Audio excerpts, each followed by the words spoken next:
What's cracking, everybody? James Koh here with you, joined alongside by John Daigle from NBC Sports Edge. John Daigle, we were talking a little bit prior to this draft. By the way, draft starting in like 10 minutes. We welcome you into Best Ball Live. We're just getting right into it, man. But John Daigle, I swear, it sounds like we were talking off camera or before the show started. And man, John, your name sounds like you're a senator from Louisiana, my man. Yeah, the full name, for those that don't know, I don't know why I'm releasing to this public, but whatever, is John Reagan Daigle. And I actually went by Reagan. My parents still call me that until I was in college, oddly enough. And then, you get to the rosters and teachers start mentioning your first name, which is John. And I was just too lazy to correct anyone. So still to this day and for the rest of my career, I am John, and we just stick by that. Even though, honestly, everyone just calls me Daigle. Literally, everyone just calls me Daigle. I love it. Same here, man. I don't know. Not too many folks actually call me James. Most people just go Koh. But by the way, I feel like that's a big thing in the industry, though. We just go to each other's last names. It is 100%. I mean, unless you got one of them generic, like Smiths or something, you know what I mean? Like then gets a little dicey. But by the way, I am 3 picks away. Week 1, I went with a running back heavy strategy. I like my team. Week 2, I went with a wide receiver heavy strategy. I kind of like my team. We had to kind of sort of, work around it a little bit. But overall, I think, I kind of like going the 0 RB route. This week, I'm kind of sort of leaning towards maybe seeing what my team looks like by going with a tight end early approach. So if I could get Kelsey, if I get Darren Waller or George Kittle earlier, just kind of sort of build my roster and kind of look at what that kind of looks like for this week. I don't know. Just keep it spicy, man. You know what I mean? Sure, that makes a lot of sense. I am in the 110 position, and it always varies for me. So this position, I'm going to see what running backs fall to me. There's some cases where Elliott would fall. Not in this case, obviously. He went as 1.3, which he's actually my RB3 as well in my best ball rankings. But if some of my favorites are gone and we're already into that second tier with Cam Akers, Jonathan Taylor, who I have in the second tier, yada, yada, then I will look to go back-to-back wide receiver, which is what I'm assuming I'm going to do here. Great. I love it. And as you guys saw, I took Tyreek Hill with the 1.5. Again, I'm kind of sort of not necessarily going 0 RB, but obviously in the second round, if there is a tight end that kind of presents itself to me, I will go that route. As a matter of fact, I'll just go ahead and call it. I will go tight end there in the second round. But let me say this. For those folks watching, we appreciate you watching. We are giving away a $25 entry into Underdog's Best Ball Mania 2. It's $1 million contest. We're giving it away for free. You only need to do 2 things, okay? You need to subscribe to my YouTube channel at James Koh, youtube.com/James Koh. Daigle's up on the clock right now, as you guys can see. And then all you got to do is guess my 5th round pick. Now, you can drop that guess in at any time. You could drop it in now. You could drop it in 3rd round, 4th round, whatever it might be. But if you can guess my 5th round pick, you will get a $25 entry into Best Ball Mania 2. Now, Daigle, break down your Stephon Diggs pick.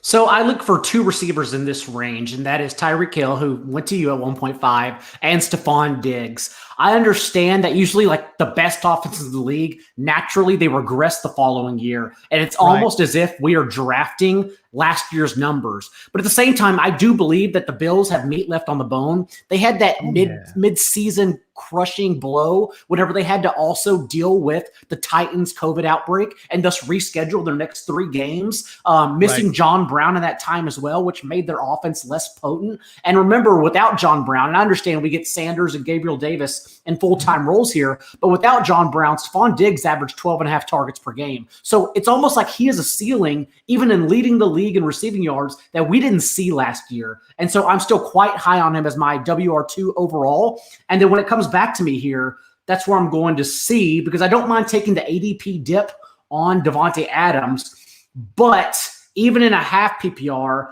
I feel like the tight end spot is essentially 2 players. For all the love I have for George Kittle, it is Travis Kelce and then Darren Waller for me. And so I'm going to knock that position out right now, get Darren Waller, and then I will not be drafting a tight end 2 with a different bye week until literally the second last round, something like that. That's interesting. And I think what we're seeing in drafts, at least in redraft, is George Kittle and Darren Waller really fighting for that tight end 2 spot.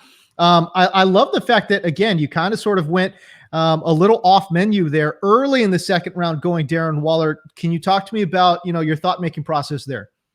I understand that we always hype late round tight ends, but I am pretty much out of that boat. Right. I think we've done it long enough to realize that a lot of these guys, even someone who like Adam Troutman, for instance, who I have as my tight end 12, just because he's going to be on the field every single down. But we've also seen that doesn't matter sometimes. It always comes down to targets, reps, and routes run. And we don't even know if Troutman, even though he's going to be on the field, is going to do that much, since he was Pro Football Focus's #1 graded blocker last year and only saw 16 targets in that span. So I'm trying to get Kelce, Waller, or Kittle, specifically one of the top two, out of the way and just securing the onesie position, especially in a 12-man league where, a lot of us talk about the Best Ball Mania teams a lot. But again, that is one of 155,000 who are going to win $1 million, $1 million. Right. Whereas this 12-man league, we need to play for higher floors and just secure our positions. That doesn't mean like only take floor players that don't lose your leagues, like Tyler Boyd, Jarvis Landry, the list goes on. But secure that onesie position like a quarterback or tight end and just call it a day early, I think is an optimal strategy still, since we're only playing against 11 other guys. So that's kind of how I lean in the back end of drafts. And not just that too, Daigle, but just in terms of like, best ball is just completely and utterly different. You know what I mean? It's like, you don't care about the floor. You don't care about the floor, or at least you shouldn't. You absolutely should not care about the floor whatsoever. If there's going to be a guy like Tyler Lockett who can give you a 50 spot, but also give you like a 3, that's fine. I mean, that is ideal actually in best ball, because again, it's like a guy that's going to give you a 50 spot, in 1 week. That's incredible in this format. For a 12-man league, you just don't need to go too crazy and take on a lot of risk. I understand if you're doing that in Best Ball Mania, you need to have like Trey Lance as a 17-game starter or double stack Aaron Rodgers with Broncos players. Like the list goes on and on of how many lineups I've Galaxy brain just trying to get an edge. I have Julio Jones stacked with like Carson Wentz, and that failed. But I mean, I have so many options like that just didn't come to fruition. Having said that, again, 11 players, the formats always should change how you draft. I also do a lot of 3-man drafts, and in those, it's optimal to have Kelce and Kittle as your first 2 picks at the back end, because by the time you come back, you can still get 2 anchor RBs or wide receivers since the pool is so small, and having Kelce and Waller, you basically win that position every single week. So it always comes down to your format. That's why in this one, we don't need to take on too much risk. Oh my goodness. I love the fact that you've really kind of sort of tried to game that system a little bit, especially in these small man leagues, man. I love that. By the way, second round pick for me, completely off menu here. And to be honest with you guys, I'm really not that comfortable drafting a tight end early. I almost never do it, but for the purposes of this exercise, I just want to try it out. And again, it's like, I've done a million drafts. It's cool. Like I'm going to try to figure my way out of this bag right now. Am I comfortable? No. I've got no running back. I've got Tyreek Hill and George Kittle.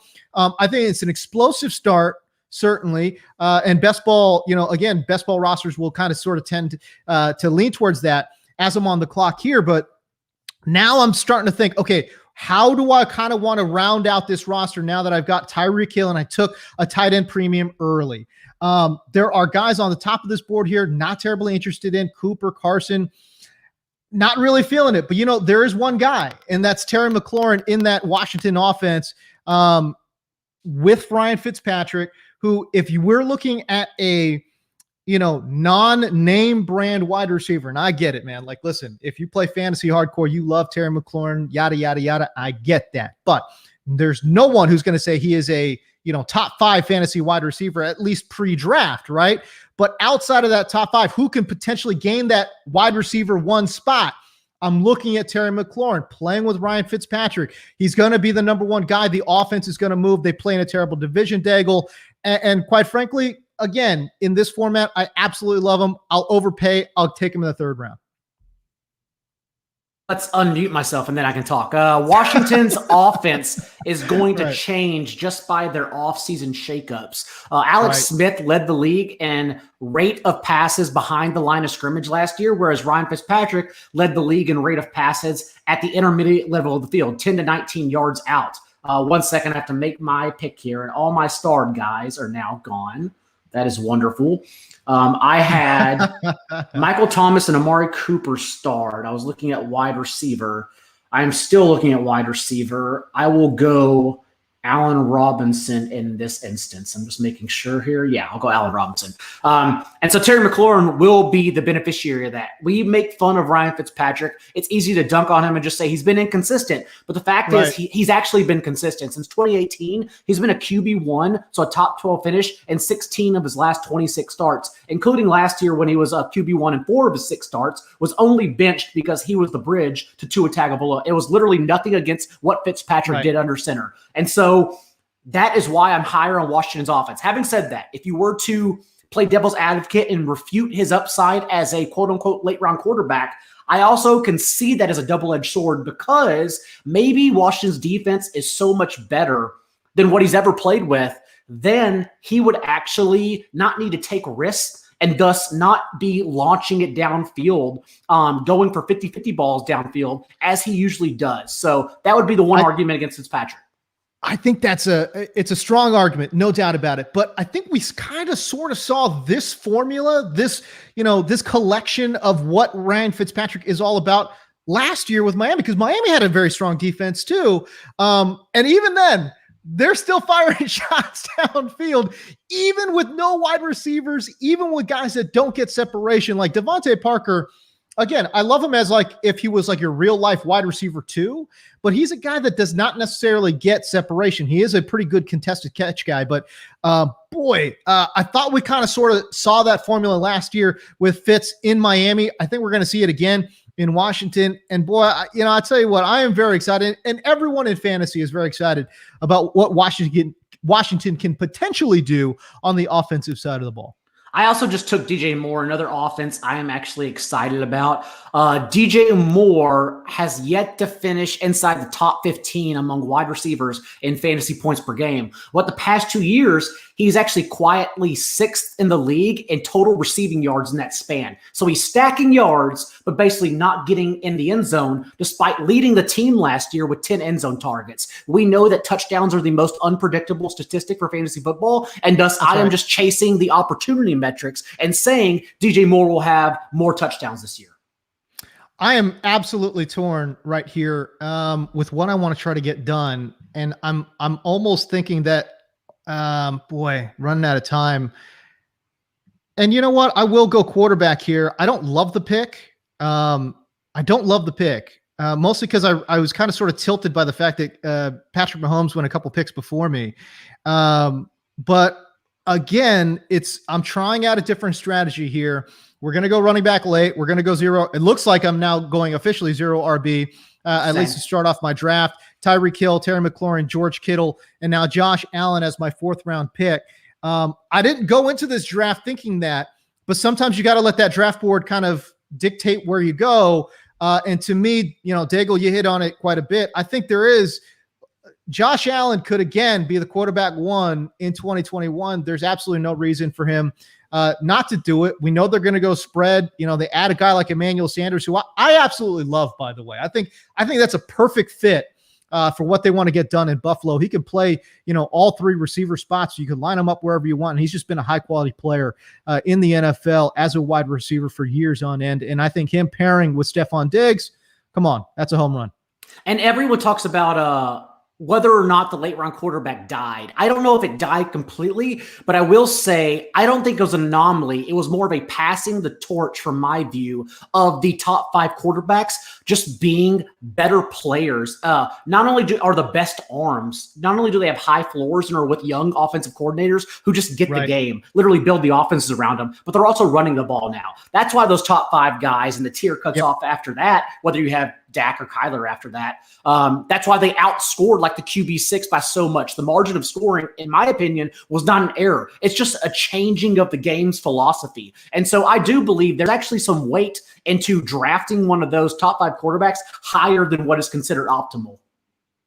Yeah, I mean, everyone loves to say, hey, take a late round quarterback. And I get that, but again, in a way, this is going to kind of sort of free me up from roster construction. It's like I kind of know where I need to target all my picks now. Now that I've taken quarterback early, I've taken tight end early. I'm just going to pound the rest of my draft with running back, wide receiver. I'm really not going to care about ADP to a large degree, and I'm just going to take the guys that I think present a lot of upside in this format. And again, I'm just going to kind of sort of ignore those two positions for a while.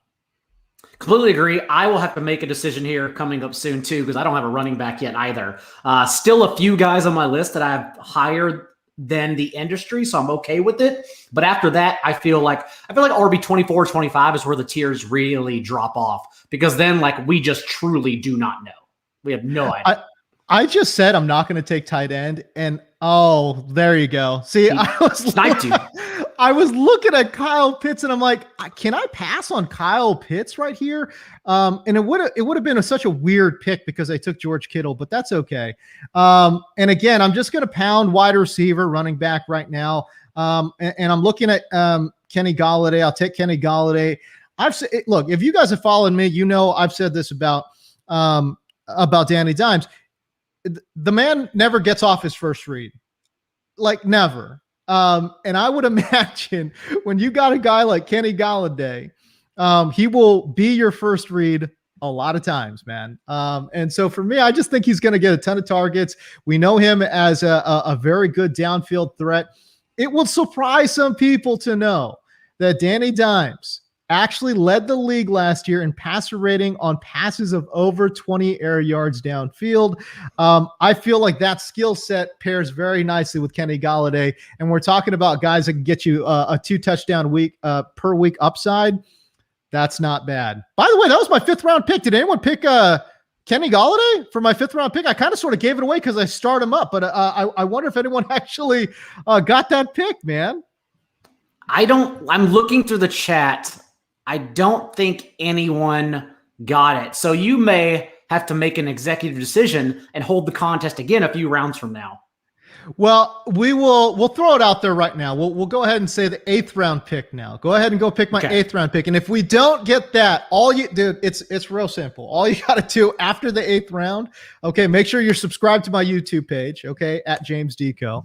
And then all you got to do is just drop your Twitter handle into the chat, and we will randomize it and pick somebody from that group and let you know via Twitter DMs. So I guess you got to be making sure you're following 4 for 4 on Twitter as well.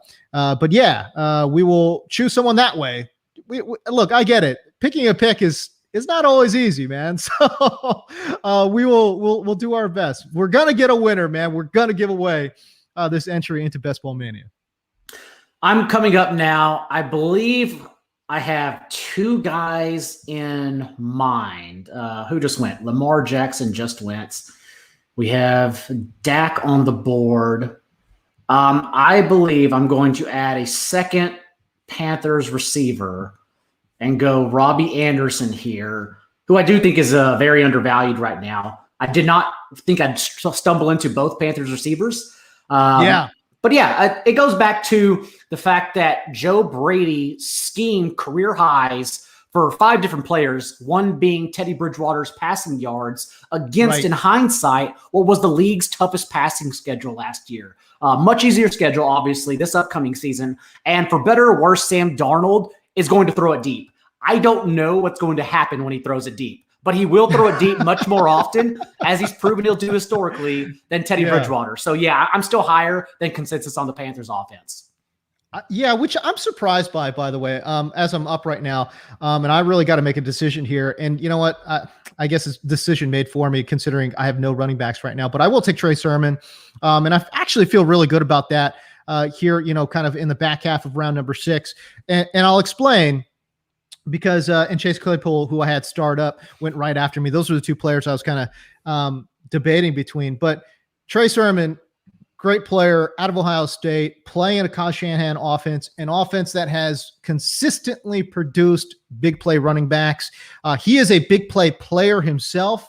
And to get that kind of player in the 6th round, I think is really, I'll tell you what, I'm actually really happy with that pick. Now we'll see. We'll see if my 7th round pick can hang around, but I am thinking running back here in the 7th round as well.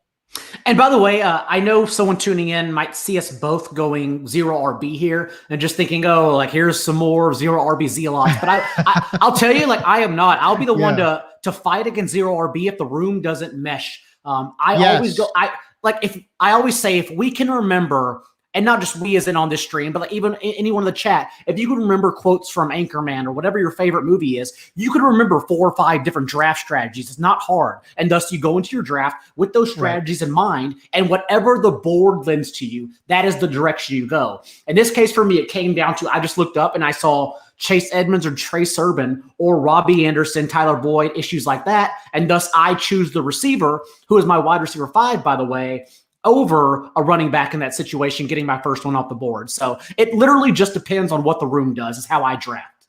I think that's a smart call. And not only that, but I think what you will find to be so, for those watching, what you'll find to be so, I guess, informative about watching these drafts is the fact that, we've been in this industry long enough and we've done enough drafts.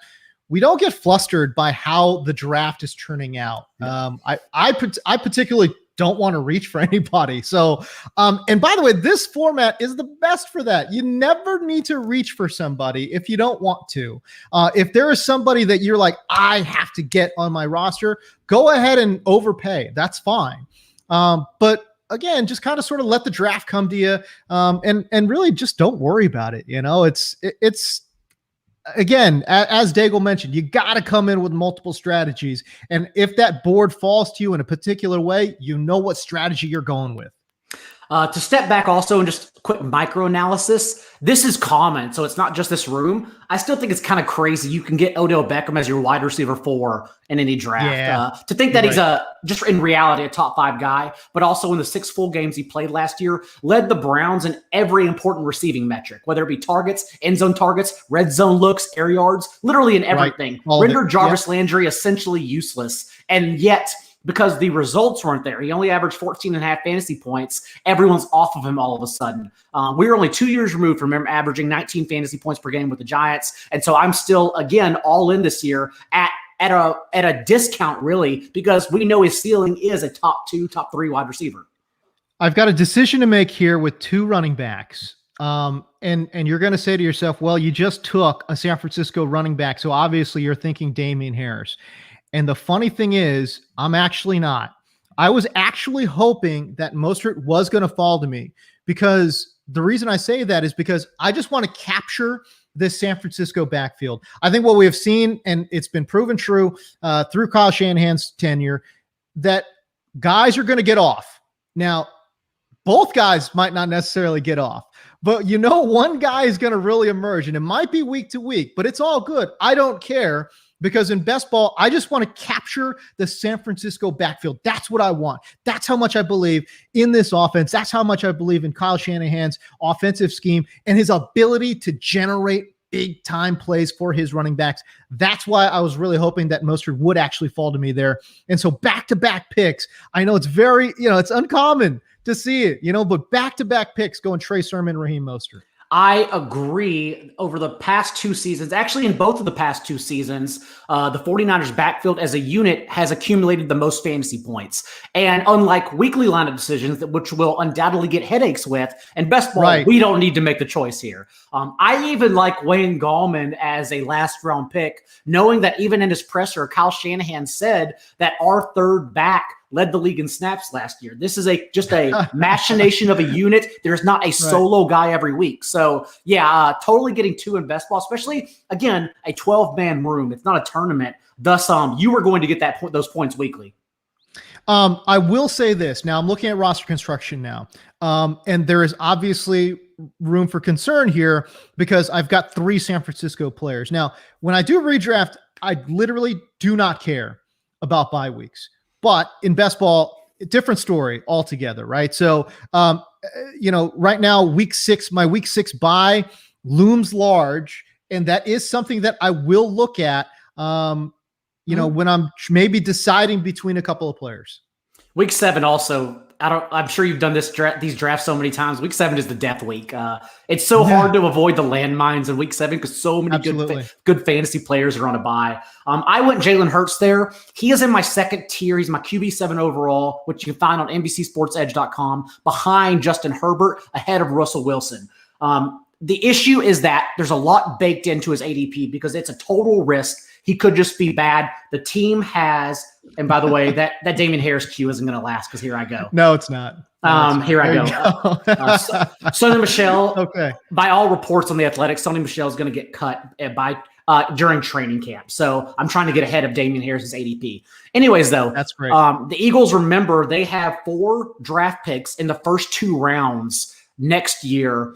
2 in the first round if Carson Wentz plays over 75% of the Colts snaps, because then they'll get that conditional. And so they are looking for a way out of Jalen Hurts. Like, they want to draft a top 10 quarterback with that draft capital. So it's going to take an elite season. Not saying he can't do that, but it's going to take an elite season. Why he is my tier breaker, because we saw 3 full starts, small sample, I know, 12 carries per game, and he only launched deep. He either ran the ball or chucked it. And that's how you get to be literally a QB1 overall. So there is either MVP or only starting 13 games in Jalen Hurts' outlook. And I'm okay taking that on. I'll take that risk on. Right. I'll tell you right now, I am a little bit torn, and this is my 8th round, so I guess we could figure this out. But I'm kind of waffling between Antonio Brown, Tony Pollard, and golly, man, I might just go ahead and take Tony Pollard, and I will. I like the Antonio Brown. First of all, let me just say this: if you look at my wide receivers, and the reason, and this is going to be true of any best ball draft, but I basically have taken off every single player who plays primarily in the slot. The reason being is air yards in this format absolutely matter. And slot players, I think they're great. I think they're good players. Obviously, look, in redraft, you want that kind of floor. In best ball, I don't care. And for me, I'm just going to go outside wide receiver, outside wide receiver, outside wide receiver, guys who can attack downfield, because those are the guys that could potentially give you a higher chance to give you those 2 touchdown weeks. So anytime I'm looking at a wide receiver, it will almost never be a slot man in this format. Correct. Slot receiver with volume. That's what you always have to ask yourself, which is why Jameson Crowder was always a safe late round pick, because he was literally that archetype. But if you're telling me you're a slot receiver who's also not going to get volume, same as guys who get targets 20 plus yards down the field, but don't get 7 to 8. They instead get 2 to 3. And so you have to cross your fingers like a Marquez Valdez-Scantling, hoping that pays off. Those are pretty much the prototypes I'm out on. But that's why Antonio Brown, by the way, to your point, Antonio Brown in his 8 games, and remember, he played all of those 8 games with the Bucs with Mike Evans and Chris Godwin. He was a wide receiver 1 in 4 of those. So at his current ADP, to get a wide receiver 1 for 50% of his games, that's pretty outrageous. So I have Antonio Brown quite high in my rankings. There are certain players too, I'm confused about, like Laviska Shenault, he went a couple picks after me. I love the player. I don't know about the fit. I just don't know what he's going to do in fantasy this year. It's kind of sort of a crowded pass catching situation there. And again, I get it. Look, we could watch the preseason. The guy could absolutely explode. He is that kind of explosive playmaking athlete, but boy, man, it is awfully tough to project him with any kind of volume in 2021. That's a Peter Overzet bit, by the way. Love the player, hate the fit. But I would say that it's just unknown. Jacksonville's offense, I've seen some people higher on DJ Shark, and I don't even want to refute it. I am just saying that I literally don't know. And the issue in drafting these players, Laviska is actually, you can get at a discount, but guys like Marvin Jones, DJ Shark, and their range, they're going ahead of other players that we essentially know their roles and know their floors are much higher. Is DJ Shark's outlook top 15? I genuinely don't know, but if I had to lean, I would say no. And thus, when he's going around Robbie Anderson, Chase Claypool, Odell Beckham, Deebo Samuel, literally this is his range right now in Underdog. I just say no, I can't draft him higher than those guys. Yes. By the way, just took Daryl Henderson. So as you can see, the zero RB strategy that I kind of I kind of knew I might fall into that because I like I said, coming into the draft, I wanted to go tight end premium, which I did with George Kittle. There are certain players that absolutely, or at least I absolutely love. Daryl Henderson is one of those guys. Sean McVay has let it be known multiple times that this is most likely not going to be one of these like Todd Gurley situations where he is a workhorse back. He's let it be known he wants to run this ball, with some kind of committee. Daryl Henderson, fabulous player. I mean, we're talking about a player that, accumulated 2,100 total yards his final season at Memphis. The boy, that kid can play. And I get that Cam Akers is the lead, and that's fine. But you're taking Cam Akers in like the top 15 picks, and Henderson is falling like 10 rounds later, which is just, to me, it's an automatic pick. I love taking him in both redrafts. Best ball, I'll take him everywhere because I tell you what, I think he has standalone value. And if Cam Akers were to ever miss any time, my God, Daryl Henderson is going to be a beast. There are a lot of really good writers out there, Jack Miller, Mike Leone, JJ Zacharyson, Rich Rebar, doing a lot of good macro work. And so I allowed them to speak for me because that's their strength. They're much better at that than I am. And they've done a lot of good work on direct backup running backs and how basically they need to average like 9 fantasy points per game, but they've actually come in underweight of that, like 1.5 below league average. Having said that, for Daryl Henderson, I will say, not only is that role of Malcolm Brown open, short yardage and third down, I do think it's Cam Akers, but I don't know for sure. Thus, I'm leaving open the possibility it could be Henderson. Also, the Rams quietly have the league's easiest projected rushing schedule. You can laugh that off, and some people do.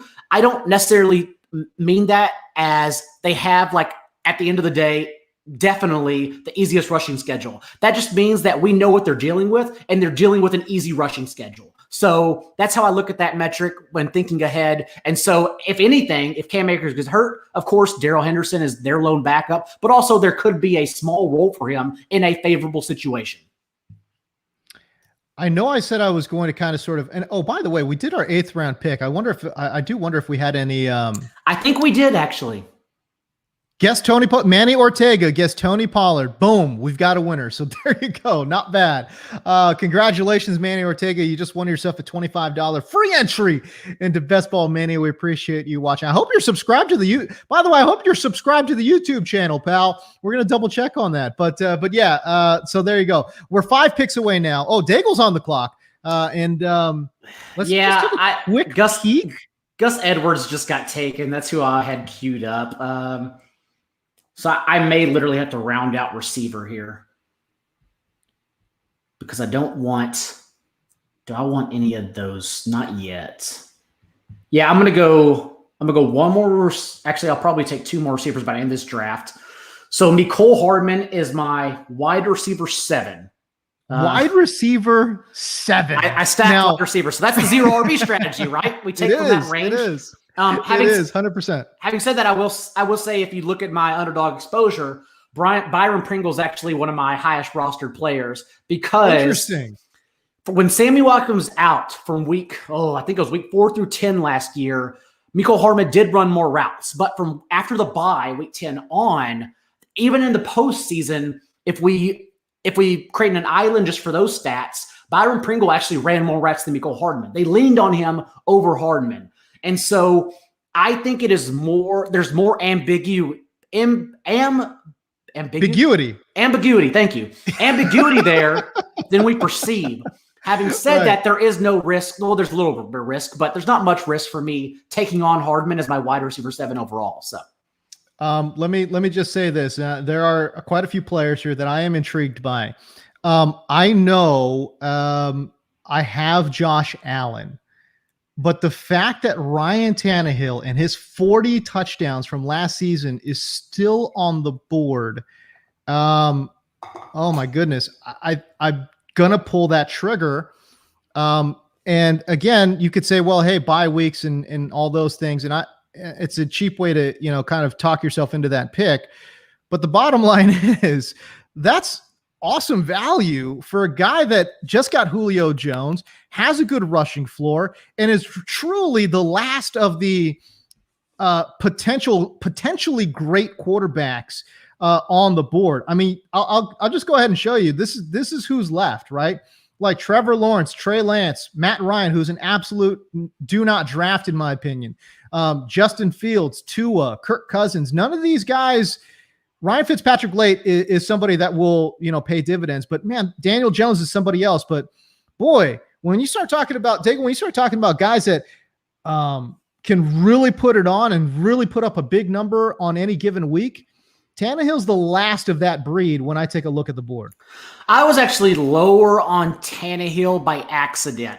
He has been actually second in fantasy points per drop back among quarterbacks in his last 26 starts since playing under Arthur Smith.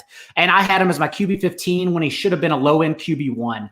So when people have him as like the QB 10 ahead of Trevor Lawrence, Matt Ryan, Matt Stafford, I totally get it because you don't have to, but you can even go naked Tannehill if you want. You can just play him by himself. That's it, since he does provide a rushing floor. So he still provides great value. His ADP on Underdog is a little off right now because he was going in the 12th round before the Julio Jones trade. Now he's going where he should be around the 10th round. But overall, like he literally, as he's proven, has top 3, top 4 upside. And again, I my roster construction is a little odd. Like I don't have any stacks going, which is, I don't know. I don't want to say problematic, but not ideal. It's not what you want. That's for sure. And overall, there is decent balance on my team. I've drafted 4 running backs, 3 wide receivers. And the 3 wide receivers that I've got, obviously, they're all big play guys. So, and I'm kind of sort of just throwing the kitchen sink at running back and hoping something sticks. Yeah, I'm kind of looking at the same thing because I still I like a lot of receivers on the board, but we clearly have to start drafting running back at some point here. I see the pass catching guys that I look to. So in this range, when you do 0 RB at the end, and again, there are a lot of good people doing a lot of good work on it. We're really looking for, do you have a path to a receiving role? And do you not have a rushing quarterback? Because as we know, rushing quarterbacks will take away from what your target rate could be because they're also taking off to provide plays.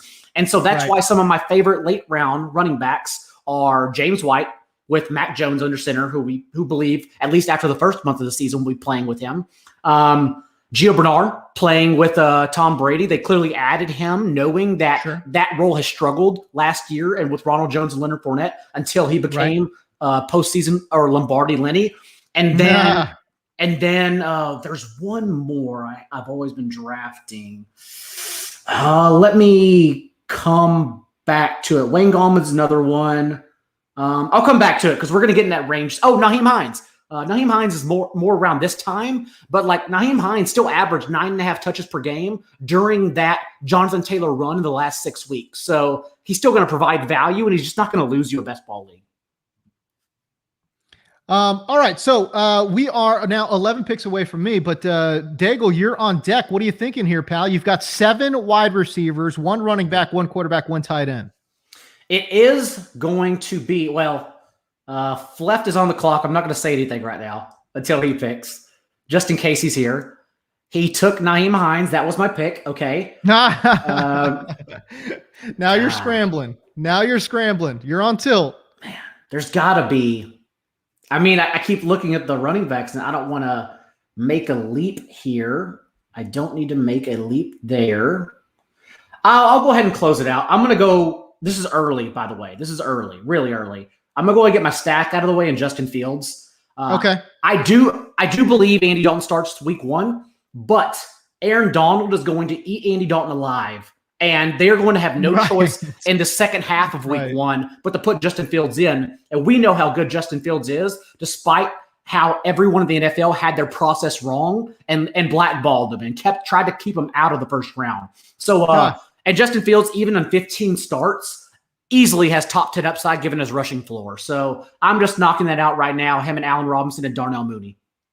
I am intrigued by how much will he run in the pros. Obviously the rib injury, his final season there at Ohio State limited him quite a bit. But I am intrigued. I do wonder how much he's going to get out there and scoot. We know he can. The guy's got unreal speed. But how much will he do it in the pros? You got to think too. He's got, 2-3 great, not great, but he's got one great wide receiver. Darnell Mooney's a good player. And I don't know why, man, but I'm just insanely high on Anthony Miller all the damn time. And he just seems to never produce in fantasy, but that's okay. I think he's a really, really good slot player for Chicago. So, he's got some weapons to throw to. Yeah. And it seems like Anthony Miller, I don't know what's happened. He's dealt with a lot of injuries, but like made his bed in the offseason with Matt Nagy just always on the wrong side. Even to have 7 touchdowns as a rookie, Matt Nagy basically hates Anthony Miller. That's why they tried to trade him for 2 seasons. I do think he's good, but what that does open up is more slot routes for Darnell Mooney, who only could not hit because of poor quarterback play. Whereas we know among this class, Justin Fields had the highest completion rate, 20 plus yards downfield, despite that Zach Wilson gets all the love for downfield throwing. Okay. Man, I'm looking here. I'm looking at running backs. I'm not going to do it yet. I'm going to go one more receiver. I may have 8. I may have 9 receivers. I think for a 12-man league, I'll probably come up with 8 receivers. And Nelson Aguilar is one of my most drafted players so far. Okay. The offense is going to just be completely different with Mac Jones, and there is no one overlap. Wait, hold on. How confident are you, though, that it's not the Cam Newton show for at least like 6-7 games? 6-7. I would say I'm fairly confident. There's nothing to back that up except that with Cam Newton, like the way he played last year, do you think his arm just improves, or do you believe he's like, yeah? And so that's kind of the basis I'm leaning on, is that I don't mind. I'm not drafting Mac Jones unless it's like FFPC leagues where 35 rounds or Superflex leagues. But for Underdog, I don't need to draft Mac Jones. I can get the downfield target no matter what. And Nelson Aguilar, we've seen Jacoby Myers just an intermediate threat, even though he is a really good player, actually. But they've always allowed another receiver to overlap him, even taking Myers off the field last year whenever N'Keal Harry got healthy. So Aguilar was also just really good last year, really good with Derek Carr. I couldn't believe the Raiders just let him walk, actually. Well, I mean, listen, you're not going to – he took the money. I think the Patriots gave him I can't believe the Patriots gave him what they gave him. The first wave of free agency, too. Early. I know. It was so unlike the Patriots. It's like I said it was like this. It's like that girl who sees, the love of her life get married on Instagram. All of a sudden they're chasing, you know what I mean? Like they're back in the gym, they're getting in shape, like they're dieting, like they're reorganizing their wardrobe or whatever it is, man. That felt like the Patriots. Like they saw Tommy Brady go over there and win a championship in Tampa Bay. Oh baby, we gotta re-up, we gotta redo our thing right now. I thought they ridiculously overspent, especially at wide receiver. Meanwhile, Las Vegas did like the New England thing, which is like they kind of let that first wave run, and then they signed John Brown for $3 million. I'm like, you're basically getting him. The injury concern obviously is a problem, but when he's on the field, you're basically getting Nelson Aguilar for like half the cost. It's great. Yeah, they remain one of the league's worst drafting teams. They just cannot get it right, despite their GM being a draftnik prior to being hired on NFL Network. Right. Having said that, the John Brown, it was tremendous value. And hopefully, I have my doubts, even though I love Henry Ruggs as a player, but they just genuinely had no idea how to use him last year, despite drafting him as the number 1 receiver among that elite class. Hayden Winks, I believe, had it in his preview and tweeted it out. Ruggs only had 2 screens all year long. That is literally the exact opposite of how you should be using that player. And so I have my doubts that Gruden will figure that out. Yeah, it's the Gruden offense doesn't utilize a lot of, bubble screens or wide receiver throws like that. I was actually more surprised the fact that they didn't give him more downfield shots, Oh yeah, we all were. Yeah. You got to utilize that 4.2 speed somewhere. And even if it's something as basic as like line them up in the X and have them run crossing routes, we didn't see a lot of that, and kind of sort of like how Carolina does with Robbie Anderson. They line him up outside, but they ask him to run a lot of crossing routes, lot of things that kind of mix up that defense. And we just, I don't know. I guess we just didn't really see a lot of that with the Raiders. Completely agree, and that's why I am still taking Darren Waller as my tight end 2 over George Kittle. Not the same routes, of course, on Nelson Aguilar, but those are vacated targets for Derek Carr to dump off instead. And so I think there's a terrific chance that Darren Waller leads his position in targets, even Travis Kelce. And although he will not be more explosive, in my opinion, than Kelce, he'll at least have an extremely high floor that has the opportunity to beat Kelce weekly if you have him. Right. I mean, you talk about that volume. I mean, he just feasted on volume all year long last year. And again, he just is still, as you mentioned, the number one pass catcher, regardless of position. He's the number one pass catcher there for the Raiders. They really didn't do a whole hell of a lot to kind of sort of address that pass catching. In my opinion, they had a need there, and I thought they just didn't address that in the draft. So are you high on, I know you took Tony Pollard, but it was just sort of circumstance. Are you high on Tony Pollard? Yeah. I am. I'm a little bit worried about Zeke. And again, the fact that he was scoring a lot of points in PPR early on in the season masked the fact that he was having career low efficiency numbers across the board. And that is something that I thought was very concerning, given his usage, I know he's still a young man, but I mean, look at Todd Gurley. He's going to be 27 years old when the season starts. And even though Ezekiel Elliott is still a young man, just the usage over the past, 3, 4, 5 seasons has been significant. I like the offense overall. They're going to put up some points, especially with Dak Prescott there. I think their defense is still going to be in flux a little bit. Their division, obviously, extremely soft. So they're going to put some points up. It's just how much will they utilize, Zeke, and how much will they really start to figure in and work in a guy like Tony Pollard, who I thought for long stretches last year looked like the more explosive back. Yes. So my issue is that Tony Pollard had one game inside the top 35 last year, and that was, of course, the one game Zeke missed. Right. Zeke, that was his first game missed since his freshman year at Ohio State. He's historically been an absolute Iron Man. And it always goes back to what we know and how much NFL front offices and execs care about what we know, and the answer is none. They don't care about us. They don't care at all. And I just don't think the Cowboys care that Tony Pollard's the better player. They have historically proven that.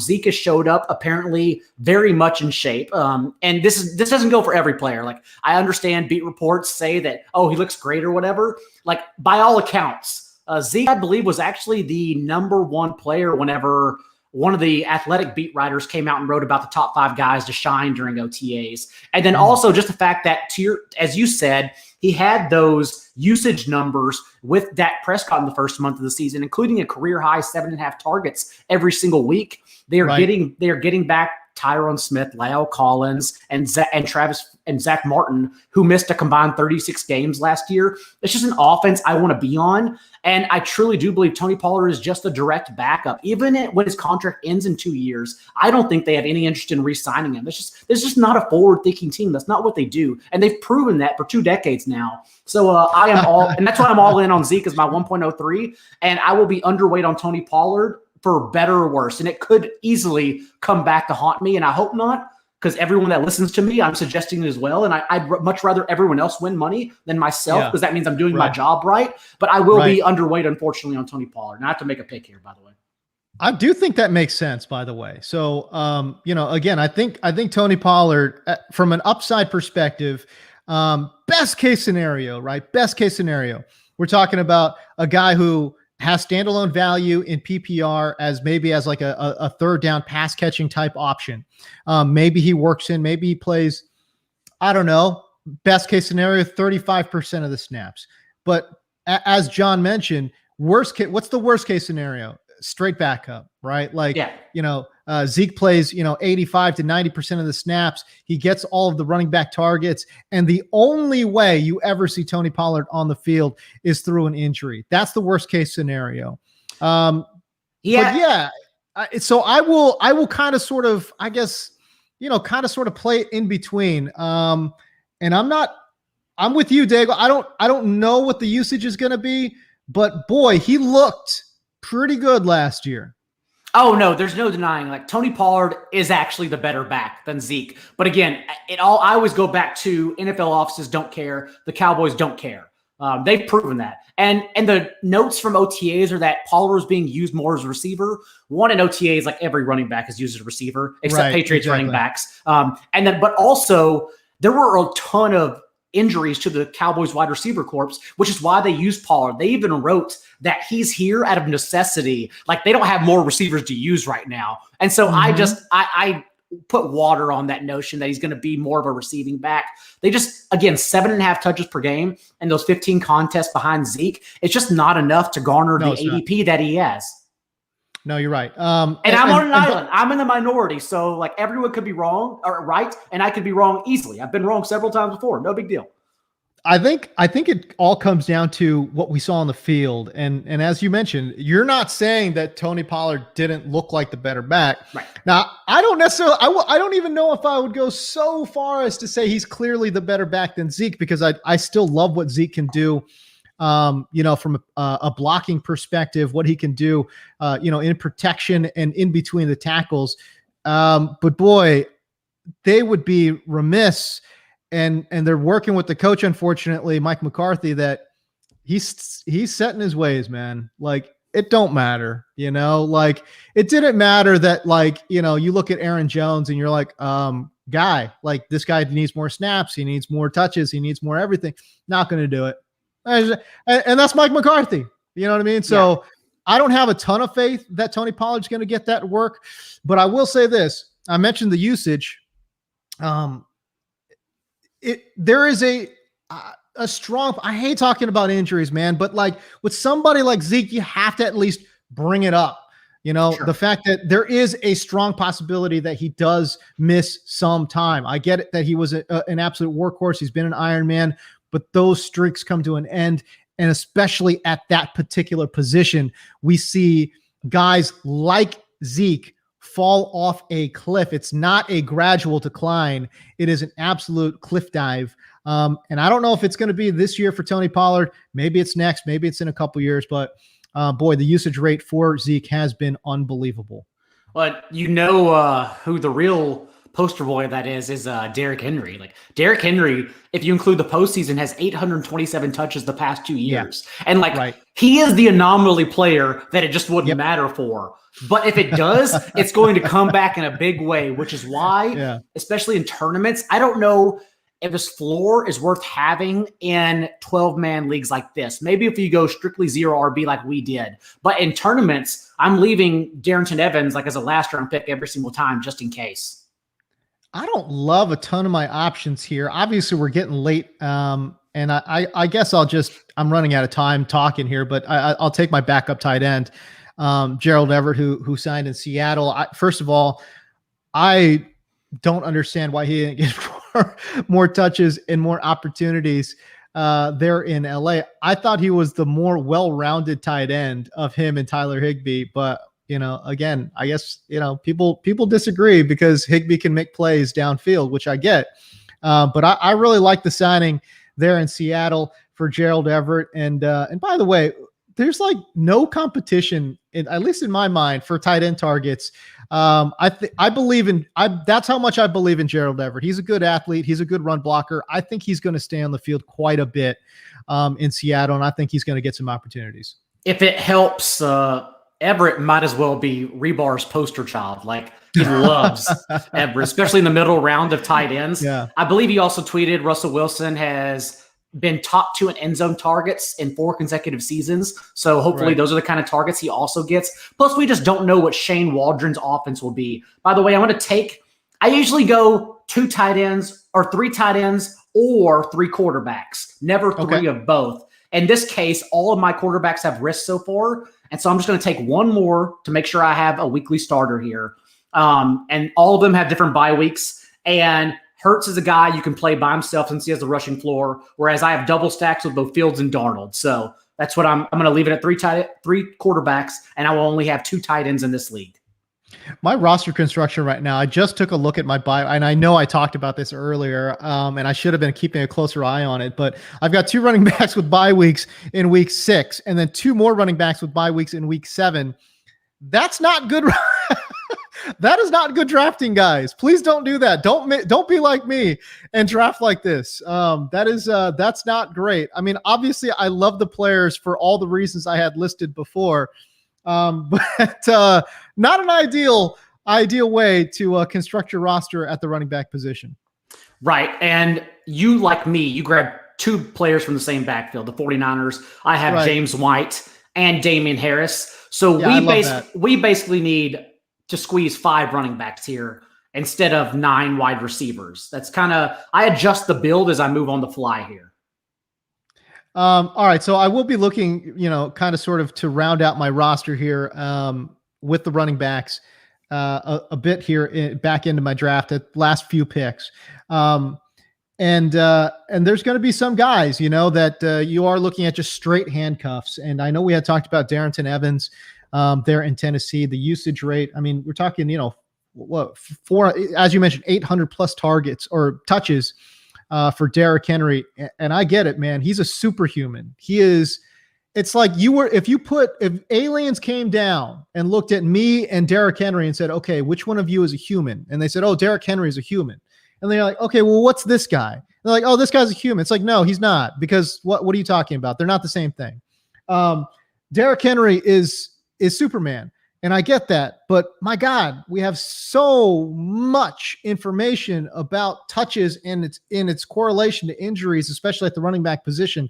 So boy, I am interested to see what happens there. Talk about your pick right there, Daigle.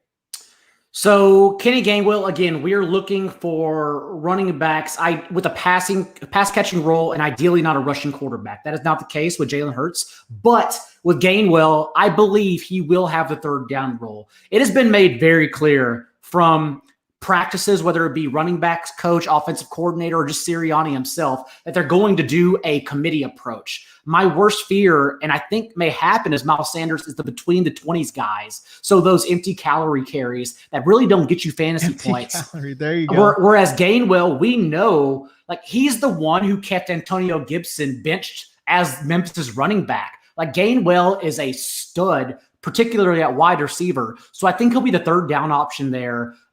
It helps that I have Hurts, that I get a few targets from him, but also I just think he's going to be a pass catching back, and it's that simple.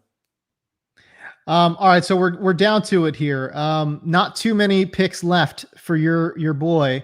And golly, I really want to go running back, but these wide receivers that I've got starred up, I like. So I'm a little bit torn, and I tell you, I think I'm still going to go Darius Slayton here, even though I probably should be thinking running back. And the reason being, again, you look at roster construction. First of all, Terrace Marshall, I get, slot receiver, and I said, I'm not going to draft slot receivers, but he's not your normal slot. Okay. He's playing that Joe Brady offense, and this is a guy that's got, the size speed combination. By the way, Justin Jefferson was a guy who played primarily in the slot in college. Doesn't necessarily mean that's what they're going to play in the pros. I do wonder if they move around. First of all, I'd love to see Carolina move all 3 of those wide receivers all around, because they can play everywhere. That's what I would really like to see. But I think Terrace Marshall can't kick outside. I think he can win as an outside wide receiver too. So I am very intrigued by Terrace Marshall this year, playing in that Matt Rule, Joe Brady offense.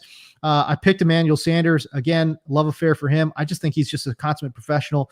And then Darius Slayton. He's going to play outside, not an inside wide receiver. And there will be weeks, I think, that Daniel Jones will find him for a couple of deep shots. If there's too much coverage on Kenny Gallaudet, Darius Slayton could eat.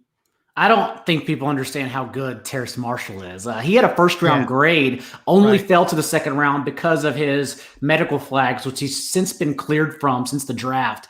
In 2019, in that Joe Brady National Championship offense, Marshall got hurt after the first 5 games. But to that point of getting hurt, he actually had only 1 fewer catch, 21-20, than Justin Jefferson, who we know is already an all-pro in the league. So basically, Marshall I wouldn't say better than Jefferson. I'm not saying that, but he went toe to toe with an all-pro in college. And then, of course, last year got moved to the slot and proved that he can play at both positions, which is what the Joe Brady special is. No receivers don't learn positions. They learn the offense, and thus they can come on the field whenever necessary. So yeah, I with David Moore as his only competition, it just seems like the three receivers are locked in.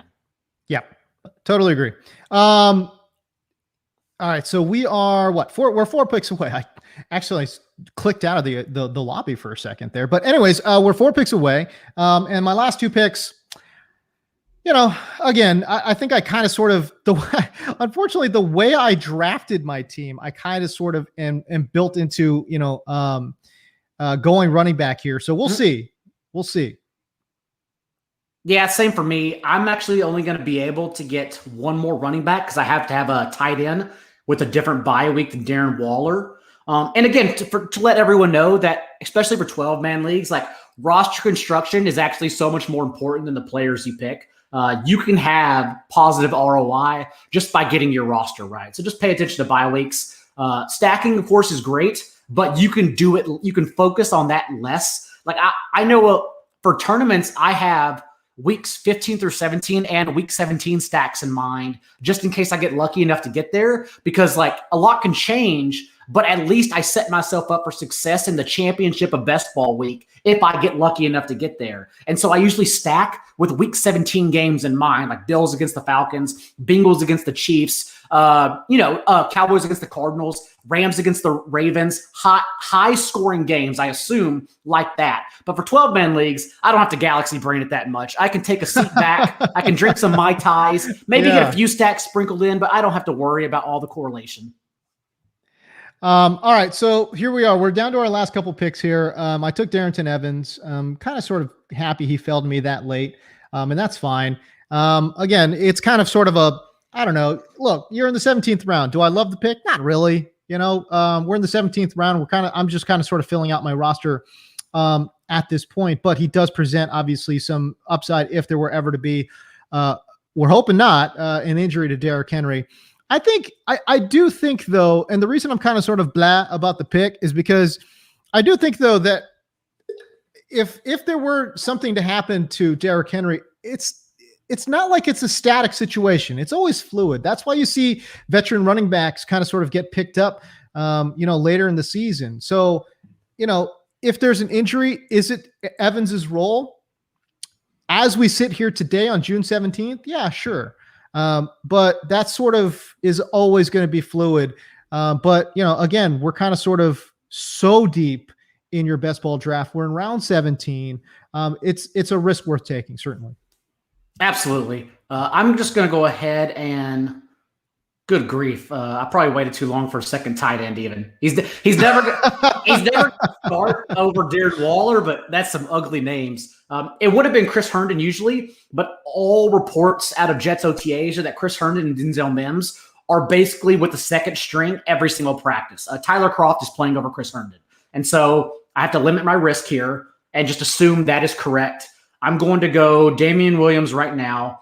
I have Jerick McKinnon ranked over Damien Williams, the pass catching back, but since I have Justin Fields, I'm just going to go ahead and get the stack just in case David Montgomery does miss a game. Damien Williams can play with Tariq Cohen and is just built stronger and bigger as more of an archetype that would get carries over Cohen as well. And then I looked at the tight end list. None of these guys matter. So I'm just probably going to draft. I'll probably draft either Hayden Hurst. He has a week 6 bye. Okay. Hayden Hurst, Eric Ebron's there. Well, we know that rookie tight ends struggle for a reason because they're asked to play 3 positions, offensive line, wide receiver, and their own in their first year, learn the playbook. So Pat Freiermuth isn't too much of a big deal to me in his rookie year. But yeah, I'm looking at either Hayden Hurst or Eric Ebron just went. I'm looking at Hayden Hurst or Mo Alley Cox right now. And of those two, who would you prefer? I guess if we're swinging for the fences, Mo Alley Cox is the better player. Yeah. The issue is that Kylan Granson also apparently is playing more of a pass catching role. Mo Alley Cox, by the way, delivers every single time he's asked to. He's so good.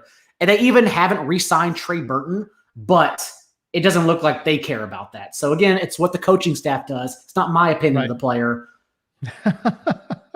I think they actually have 3 good tight ends there in Indianapolis, man. Like I have always loved Jack Doyle from day one.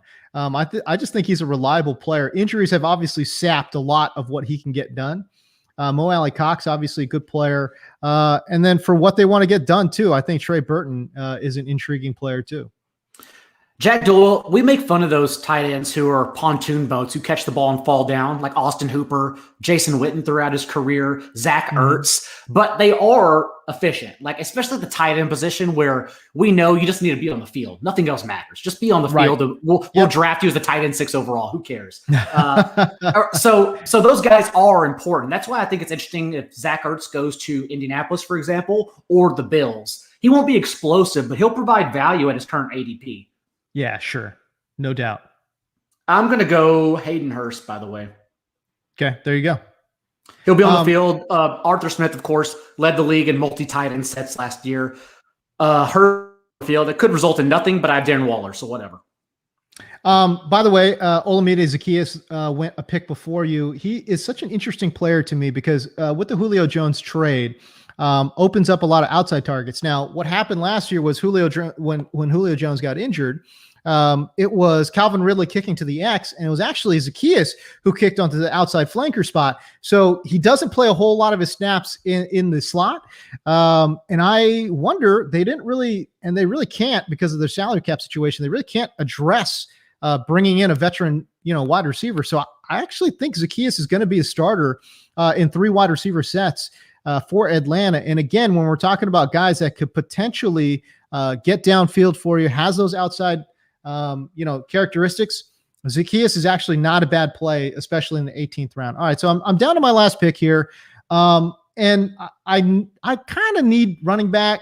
There's not a whole lot out there that intrigues me too much, but I do like the player in Justice Hill.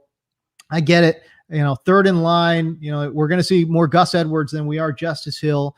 But crazier things have happened. It's a run-heavy approach there in Baltimore, as we've seen. And I think Justice Hill has shown flashes to be an explosive player.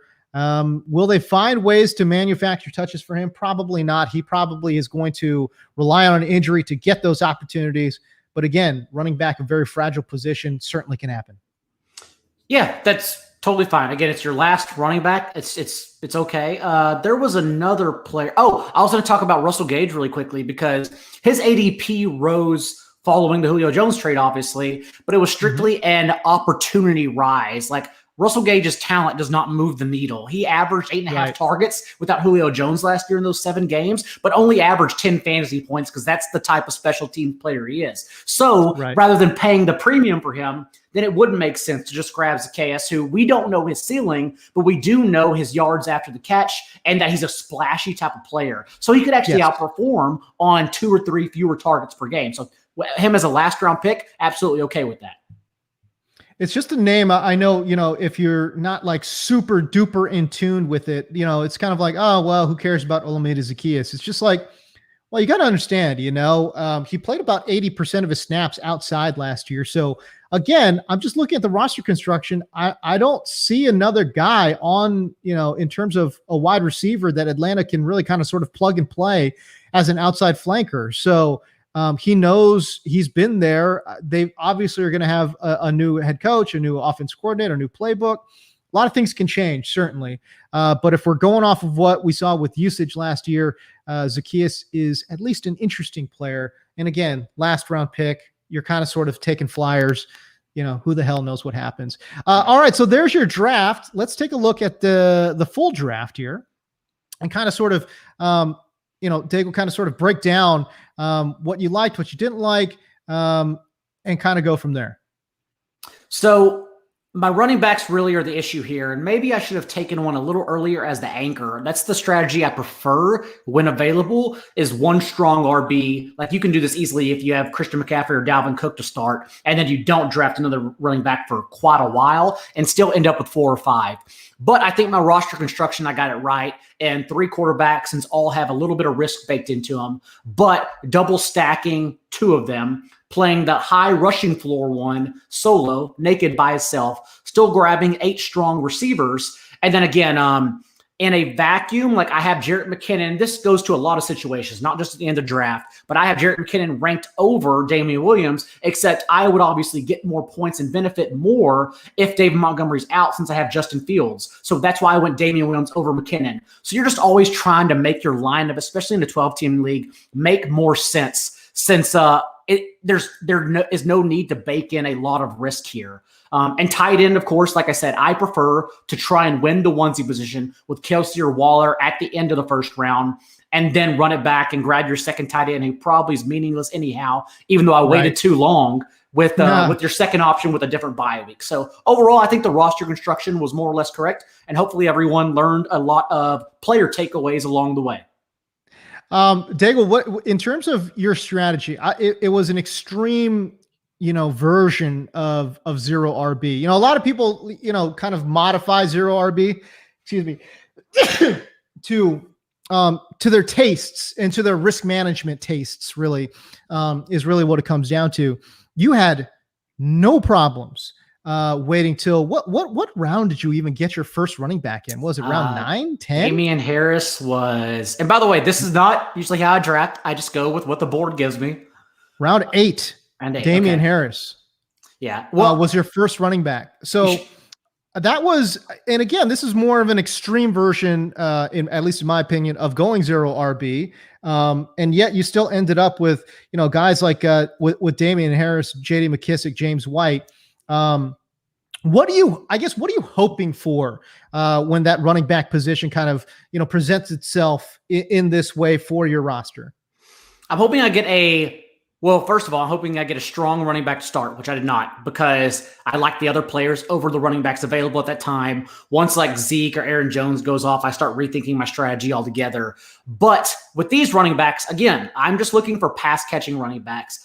Damien Harris was my anchor in this situation, and we know he's not a pass-catching guy, of course. But right. I did get the pass catcher in that offense and the goal line runner. So I'm sort of piecing together one running back.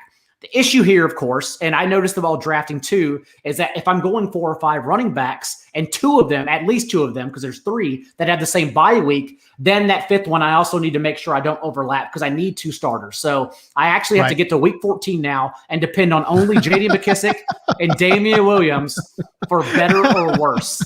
But overall, how much does that worry you, man?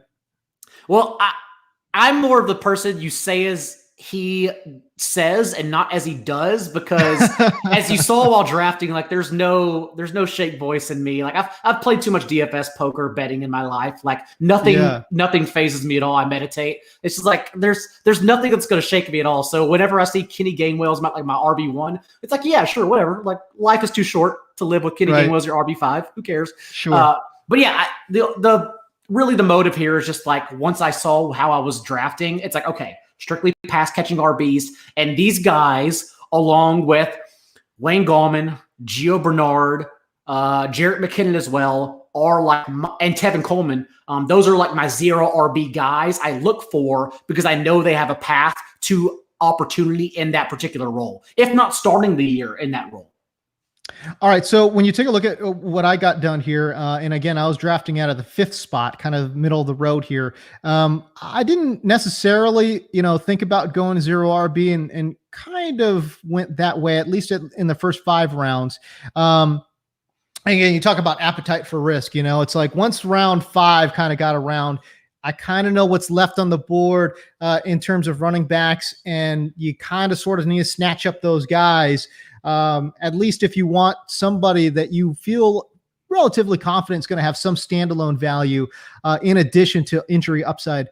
But to start my draft, Tyreek Hill, George Kittle, Terry McLaurin, and then Josh Allen there in round number 4. I'm going to be honest with everybody out there. It's a roster construction that I almost never do, especially in redraft. I will almost kind of sort of punt the tight end position, honestly, unless there's tremendous value that presents itself, which it never does, by the way.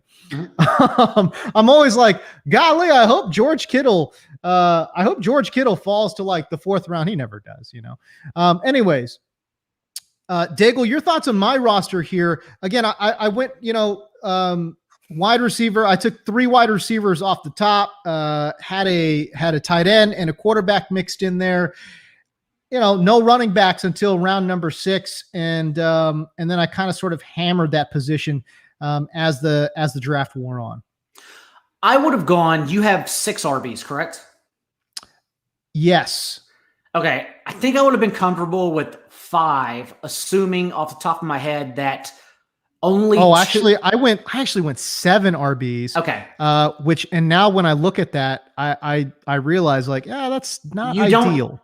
And so if we consider Tannehill like QB 10, QB 11, I think John Paulson has him as QB 10 overall. I have him QB 12 overall. Then it's probably not necessary to take him there and instead grab a running back there. So had Josh Allen. That's the only thing. Right. You don't need to panic at QB 2 since Josh Allen, you're assuming, will carry that position at a onesie spot. I would just say, and you said it audibly right there, like, oh, I have 7 RBs. So that 5 RBs, 6 RBs maximum is the path. Right. And you should have added at least one more wide receiver. Because as we know, for everyone listening, that receivers, it is much that is the most volatile position since they depend on another position throwing them the ball. Thus, you should load up there 8 or 9 to make sure you offer a floor weekly, no matter which 3 are starting in this underdog league. So that's how I like to build my receivers. 5 or 6 running backs, like you said, you noticed Justice Hill. Instead of that, you probably could have gone to Amari Rodgers or someone in the last round. And then tight end, you played it right. You got George Kittle, and you don't need anyone else of importance like Gerald Everett. That's who actually I was going to draft, and you picked him the same round. So. He's one of my favorite targets late, but there were some missteps, and I got to be honest with you, I wasn't 100% comfortable because it's a draft strategy that I rarely utilize, especially going tight end early, and then quarterback early too, which is again just for me, it's just a little bit out of character. But as we're doing these shows, it's I want to be able to kind of sort of get out of my comfort zone. Look, the viewers are going to get nothing out of watching me draft the same damn team over and over and over again. So it's a little bit of a learning exercise for me, a little bit of a learning exercise for those watching. And let's be honest, it's far more interesting to kind of sort of look at it that way. That's why, by the way, it's important to talk about this as we're drafting, because especially for you as the host, I do this weekly. I understand it's really tough to draft, also pass along questions and keep the conversation going, as well as drafting a team. It's near impossible. So big picture takeaways is what I tell listeners always. Just big picture takeaways, what we say. Don't worry so much about the teams we actually end up with. All right, so cool.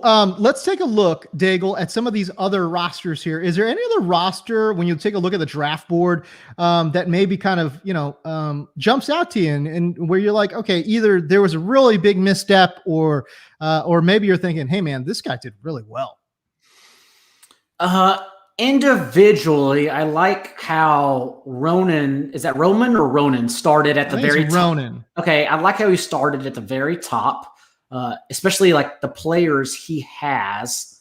I don't see the thing. I can't really see their overall constructions or builds. It looks like, at least from the first 8 or 10 rounds, Wu-Tang Killer Bees, a great album, by the way, one of the first albums. It looks like his roster construction is ideally what I want to do, and drafting a top tier running back, whichever 6 or 7 it is, and then going receiver from that point forward. He even got somewhat of a discount with Kyle Pitts in round 5. Usually he goes a round or 2 earlier than that. So that's a pretty strong. Okay, he didn't need to draft a third quarterback with those 2, but I get it. Mac Jones, we assume, will be starting by then. Plus Matt Ryan's floor, we don't know, because it really is baked into his outlook that the offense just tanks and they move on. It's his dead cap goes from 42 million and it drops 22 million next year. So they could never get away from it this year, but they easily can next year, which is why I think they're in a semi rebuild. So it makes sense that he went elsewhere. Plus he has Ramondre Stevenson. Can I just say this about Matt Ryan? Yeah. In this particular format, he's a terrible pick. And the reason I say that, and the only reason I say that is because first of all, they traded away Julio Jones, which he obviously has a lot of chemistry with. Yes. But he is a player who has never cracked 5,000 yards. He's a player who's never cracked 40 touchdowns. He's a good player, And he's a good real life player. As a matter of fact, he's a borderline Hall of Fame real life player. He really is. He has been that good for that long. But in fantasy, my guy just doesn't get it done. He had one MVP season where he absolutely crushed his ADP.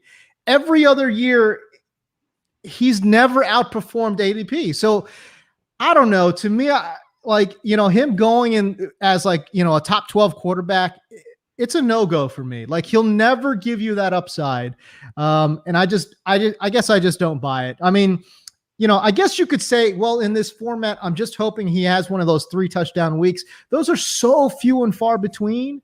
Like I said, just given his ADP, I don't think I would ever draft Matt Ryan. I somewhat agree, because I do have some Matt Ryan, but I will say he did it correctly in adding that third quarterback to have insurance as backup. So that's totally fine by me. Also, his running backs to anchor Derrick Henry and then go pass catching guys. Like, love the way he played it. And then I don't know how many receivers he had. How many?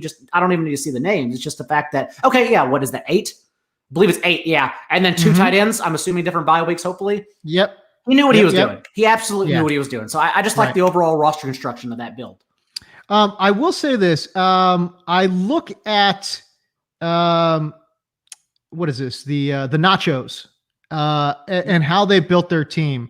I felt like there was a lot of reaches, especially in terms of running back, like taking Swift in the 3rd when there's just been so many indications that they're gonna run Jamal Williams in there too. Travis Etienne with James Robinson lurking, Javonte Williams, who actually actually in the 5th round, that's actually not bad. But it's not like you got any of these guys at value, Daigle. Like, all these guys he paid a premium for. And when you're doing that, boy, that starts to add up, especially late in your draft. Totally. And maybe he believes that's what the room gave him. But also, like, we hear so much talk now about the RB dead zone. He swerved directly into the dead zone, built his own tombstone, and just drafted every guy in that slot. Right. For better or worse, even though I do like some of the players' standalone value, but to take all of them, it just seems like suboptimal. Also, what's going on with the quarterbacks there?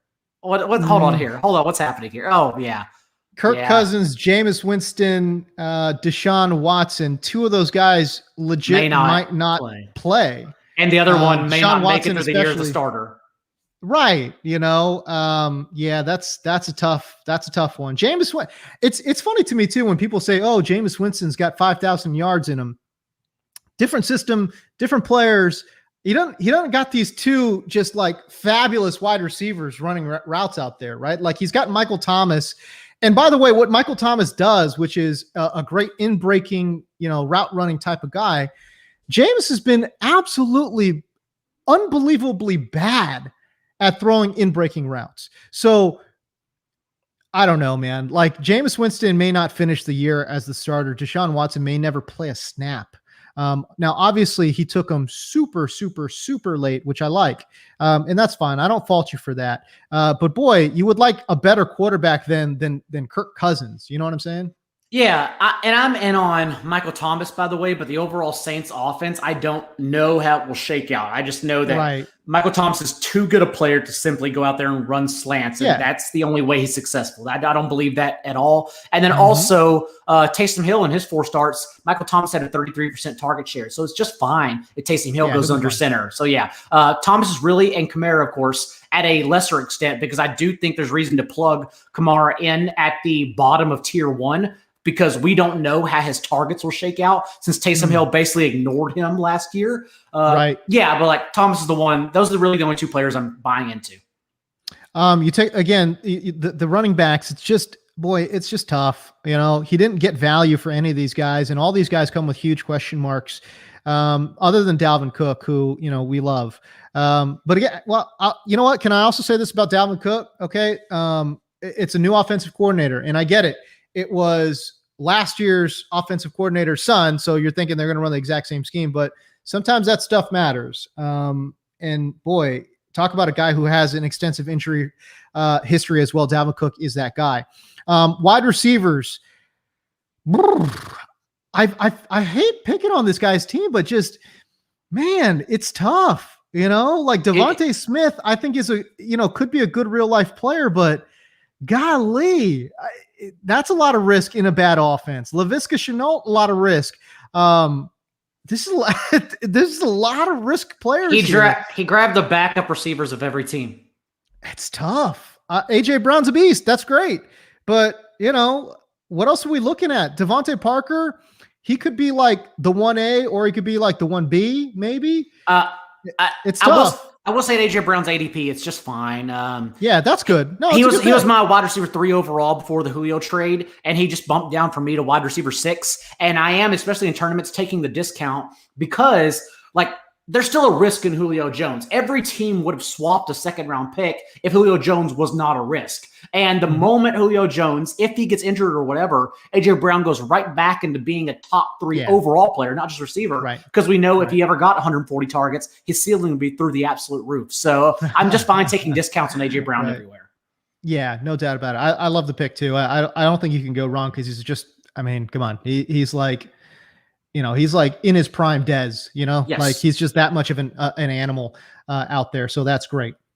All right. So there you go. Any other final notes before we kind of sort of log off and say goodbye to everybody? By the way, congratulations again to Manny Ortega, who won a $25 entry into Best Ball Mania. You can deposit $10 into a new Underdog Fantasy account, get a free 4-for-4 Pro sub, plus that 25 Underdog bucks, which you can then promptly use to enter Best Ball Mania as well. Easy promo code, as you see there on your screen, BBL.